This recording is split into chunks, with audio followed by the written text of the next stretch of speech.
Sincèrement, être leader, manager ou dirigeant aujourd'hui, dans le contexte que nous traversons, est très complexe.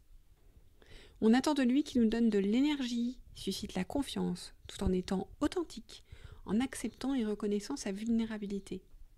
Aussi qu'il soit visionnaire et prenne les bonnes décisions. On en parlait il y a 2 semaines dans le dernier épisode de Pourquoi pas vous. Je vous propose d'aller plus loin aujourd'hui en découvrant d'autres bonnes pratiques à mettre en place pour être le leader de vos équipes, partenaires, collègues ont besoin aujourd'hui et dans la durée. J'ai pour cela demandé à Xavier Mufradji, président et CEO du Club Med Europe, Afrique et Moyen-Orient, et futur CEO de YPO Young President Organization, dont vous avez pu découvrir l'interview jeudi dernier, de nous faire part de ces pratiques. Pour Xavier, les premières clés sont de savoir gérer son énergie et travailler sur soi-même. On l'écoute ?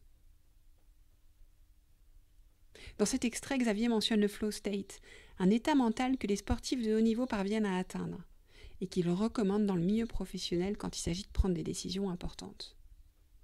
Pour y parvenir, il faut savoir gérer son énergie en s'appuyant sur 4 piliers, le sommeil, l'alimentation, l'activité physique et les relations sociales. Xavier parle aussi de l'importance en tant que leader de faire un travail sur soi-même pour identifier ce qui nous fait vibrer et de poser chaque jour une intention sur ce qu'on souhaite faire ou obtenir de la journée. Voici 2 premières clés pour être un leader dans la durée. Je vous en propose une 3e. Puisque une fois qu'on est dans la bonne énergie, qu'on a confiance en soi, il faut aussi savoir créer les conditions de la confiance chez ses collaborateurs. J'ai donc demandé à Xavier comment, selon lui, créer ces conditions de la confiance. Nous revenons sur le sujet de la vulnérabilité, aussi sur l'importance d'embrasser le conflit et de débattre.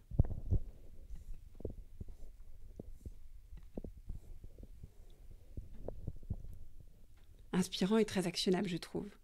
Je vous mettrai le nom de l'ouvrage cité par Xavier, Les 5 dysfonctionnements d'une équipe et la pyramide de Lencioni, dans les notes de l'épisode. Et comme première action, qui me paraît utile à tous en ce moment si nous voulons tenir sur la durée et œuvrer à de nouveaux modèles, je vous propose d'apprendre à mieux gérer notre énergie. Comment ? En identifiant nos sources d'énergie, tout d'abord, puis en regardant celles que l'on soigne et celles que l'on a tendance à négliger, et puis enfin en décidant d'y remédier. En calant dans notre agenda des créneaux pour s'en occuper ou en désobéissant de notre agenda en partant courir 20 minutes comme Xavier. Je vous propose également de partager vos tips sur ce qui vous permet de garder le bon niveau d'énergie ou de créer les conditions de la confiance.